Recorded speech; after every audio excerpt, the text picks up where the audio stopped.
You know, I made a whole bunch of videos earlier, but I'm not gonna post them because it's just me ranting, fucking saying fuck the world. But on a more interesting note, did you know that there's something called it's biofuel, but it's renewable hydrocarbon, and it has this basically same chemical properties as petroleum and gasoline. They're using plant-based materials and going through chemical and thermal processes. I just read this. Okay, I'm not very smart. Processes are building fuel that's basically drop-in fuel. It's a direct replacement. California already uses it because it can actually handle the lower emissions. And I wonder what the energy consumption is to make such a thing. And where this came from is I was looking up Russian renewable energy because I just figured, why not? Why not? Because I believe Russia. I don't know anything about Russia, and I ain't gonna say shit about Russia. Okay, Vladimir Putin is a very respectable man, if in the to put it lightly. But yeah, they have a big reliance on Iran, and a lot of their economy is crippled by the lack of petroleum product that can bring in. From last I heard, and this was like almost like 7-8 years ago that I was reading or listening about this, that the main reason why they have political ties with Iran, and there could be so much more to it, but the main reason is there's oil. But with a renewable option, they're able to, the renewable and nuclear option, they're able to no longer have the need for that relationship, and therefore become more self-sustaining and more independent, which will give them a better standing in the world. And you know what? At this point, I don't care who has a good standing in the world. Renewable energy, good for everything and everybody. But I just thought it was the most interesting thing that they actually make a plant-based fuel that's drop-in fuel. They already use it in California. All 400 million, or I want to say 400 million gallons that is imported from Asia to the United States is all used in California. So what you're pumping at the gas station is like a blend of natural and petroleum-based fuel, and it's just interesting. And I don't know, that's not common information. And if it is, holy crap, where have I been? Because that is totally new to me. Totally new to me. And I like energy. I'm into it. It's fun to read about. I was also thinking, Russia has Siberia, right? And when we have the difference in the temperate zones, I'm probably getting this totally wrong, means that there's a huge amount of ice that builds up. And to me, that ice is kind of like stored energy, because eventually the ice will melt, right? And it's almost like how a dam holds water.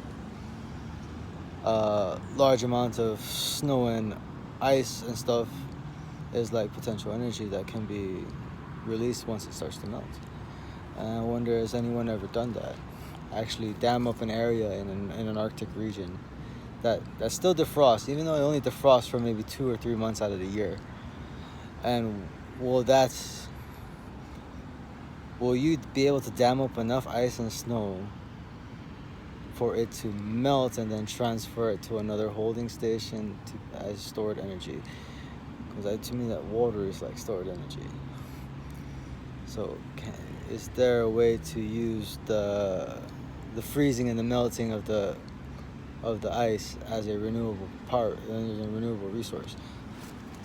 That's just an interesting thought. And then I really want to see someone actually try the solar mirror distillation method as a low energy way to create ethanol.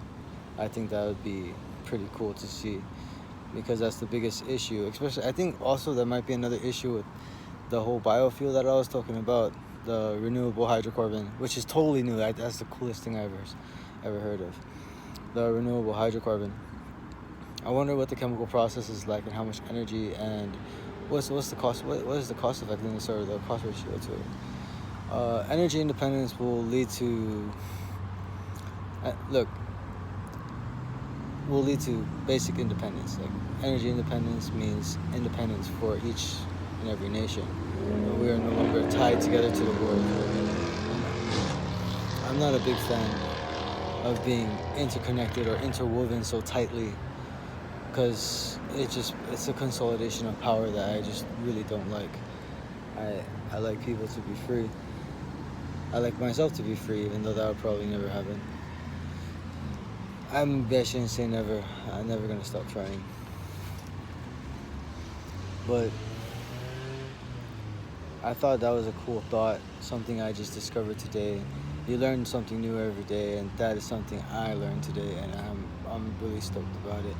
I did not know such a thing as that. I've heard of biodiesel, but biodiesel and renewable hydrocarbon are totally different things, and they said that right off the bat when I was reading the paragraph.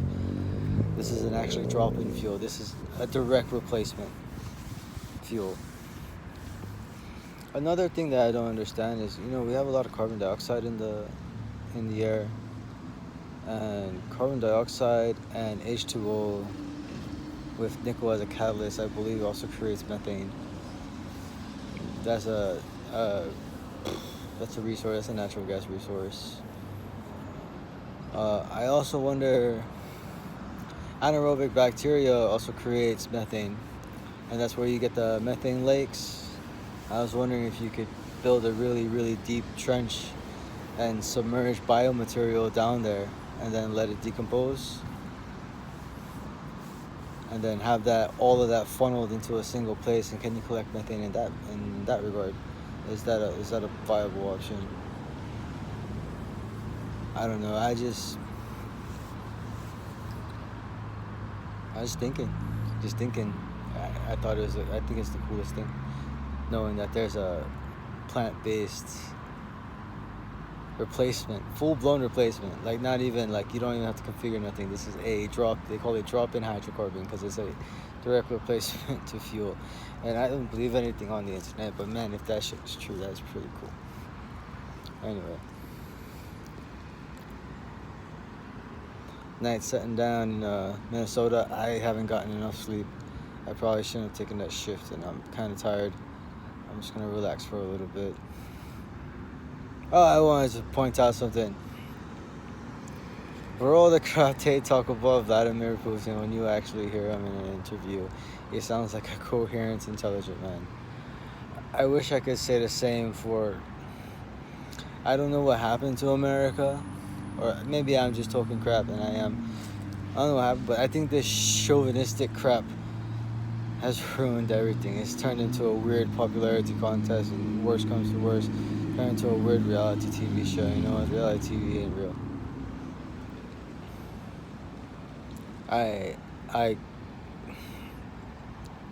If I can take away all the outside noise, like all the accusations and stuff like that, all the third-party fucking voices, and just listen to the man talk, I admire him. And if I can just ignore everything that's said about him and just listen to him speak, I greatly admire him.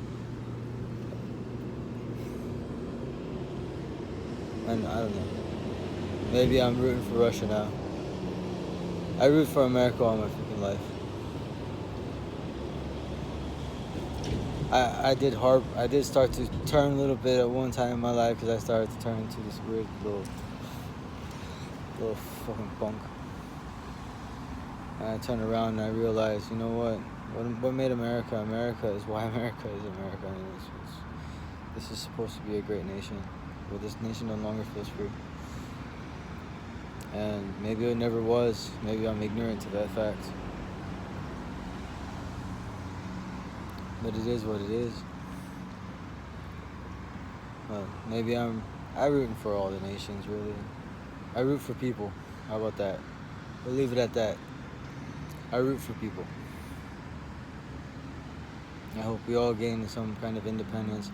Because economic, food stability, energy stability, water stability, all that leads to economic stability, and that also leads to prosperity, freedom for everybody. Everyone's so concerned about people flooding into the United States. You know what? I honestly believe most people have pride in their country.